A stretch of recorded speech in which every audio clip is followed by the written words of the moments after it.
Hello, I'm Max. Nice to meet you. And this is the series Meet Max, the web conferencing edition.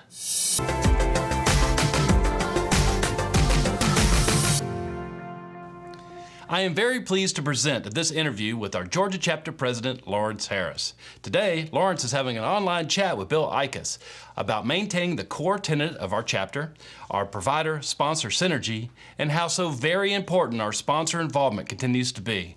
Here's Bill and Laurence. Hi, everybody. I'm visiting today with Laurence Harris. Laurence is the president of the Georgia chapter of HFMA for the 2021 year. Laurence, first off, let me congratulate you again on becoming the Georgia chapter Thanks, president. Bill. Yeah. You've been an engaged and supportive member of the chapter for a while now.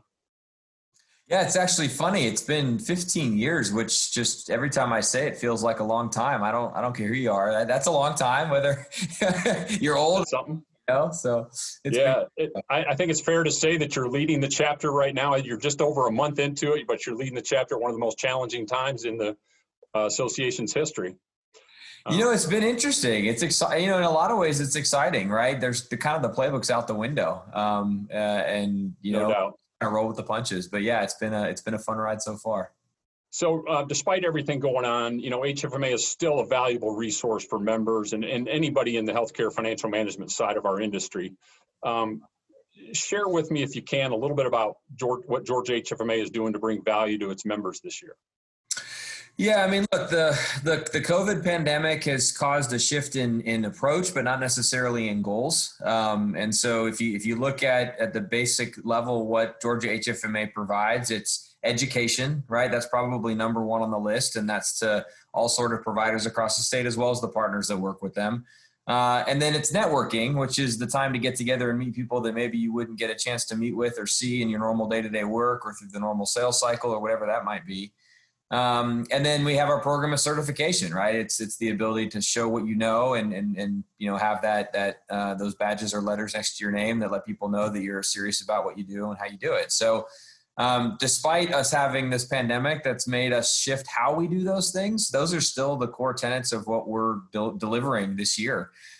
So, you know, the first thing that was impacted by COVID was a realization that we wouldn't be getting 200 people together in a room or anytime soon now, or probably for several months or more.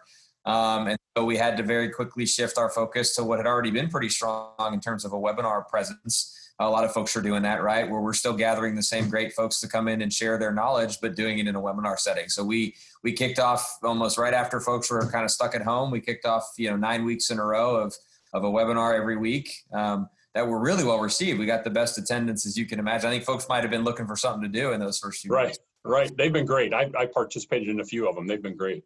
Yeah, I mean, we've been really impressed. I think in some ways the I don't want to call it downtime, but the change, I think, has allowed even the presenters to develop that content in a way that is a little bit more robust because they know that that's the way they're going to have to deliver for a while. So that's been great.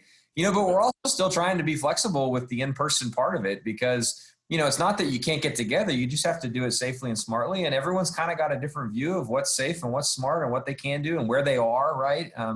And so we can't ignore that part of our population either, right? So that's right. Yeah, it's an ever-changing landscape. I mean, we're finding out week to week how things are changing. So let's talk more specifically about corporate sponsorship. Okay, we know that companies are obviously more closely evaluating how they spend their marketing dollars. Talk about why sponsorship and support of HFMA is so important, especially right now. No, look, it's no doubt that people have to be careful with their budgets, and we understand that. We imagine that and have seen and knew and budgeted for a drop off the moment this hit, and we think that that's fine. It doesn't change the dynamic, right? The provider community, the vendor community is kind of in a symbiotic relationship when it comes to all this. And we wouldn't be able to be in the position we are now, where frankly, we're fortunate to be financially fairly strong without all the corporate sponsorship that we've had in the past and that we're continuing to see. That's allowing us right now in this moment to put a lot more resources to ensuring providers can be a part of our programming. We're funding scholarships for providers for any of these events we do, because even if they're able to go, their budgets may not allot the ability for them to pay for that, right? So that's where we come in. We can be that conduit. So sponsorship makes that possible in the past. As of now, we hope that the folks who've contributed in the past and have seen the value that it brings realize that this goes on beyond the pandemic. And if they can stay with us and continue to be a part of that support for the providers, they're going to see a return on that.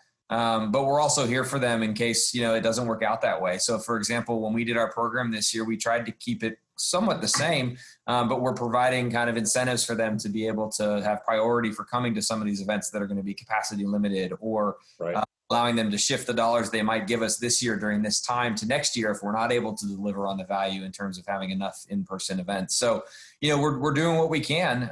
So leveraging what we've had from the past and continuing to be there for those who are able to contribute right now. That sounds great. I can speak from experience too. That I've been a longtime supporter of HFMA, and I really believe that anybody in the healthcare financial management space needs to have HFMA as part of their professional development toolkit. Regarding sponsorship, like you said, just because we're not meeting face-to-face right now doesn't mean that there isn't the need for our members to stay informed and engaged and connected about the changes going on in our industry. Our sponsors really help us get that message across. So sponsorship of HFMA in the Georgia chapter is certainly one way to do it. It absolutely is. And kind of getting past the idea of just, the funding, right? Like it's an opportunity to showcase what you know and how you know it. And that's really another way that sponsors can, and we want them to be involved now. If the dollars are not where they're at, just become a speaker, show us what you have. Let us get you out there to our membership, because they're looking for the same services. They still need them, even if they're in this place where they aren't able to go out and search for it in the same ways that they were. So it's as important as it always was. So how should companies that are interested in supporting Georgia HFMA sign up to be a sponsor? No, great question. We try to make it really easy. If you go to the website, georgiahfma.org, there's a sponsorship menu. You click on that. We have a list of the different levels. In Georgia, we have 3 levels. It's gold, silver, and bronze, and they come with different levels of what you get for that sponsorship. We lay all that out on the website. You can see a list of our current sponsors as well, just to get a sense of who's in the marketplace. And then you can, if you're interested, you can pay right online on the website, or just shoot us a note and ask us questions, and we can go from there. So that's the best place to go if you'd like to look into the program.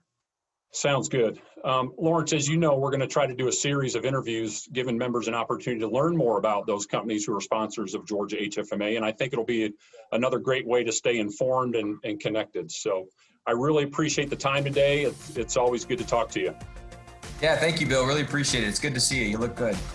Thanks. Trying to.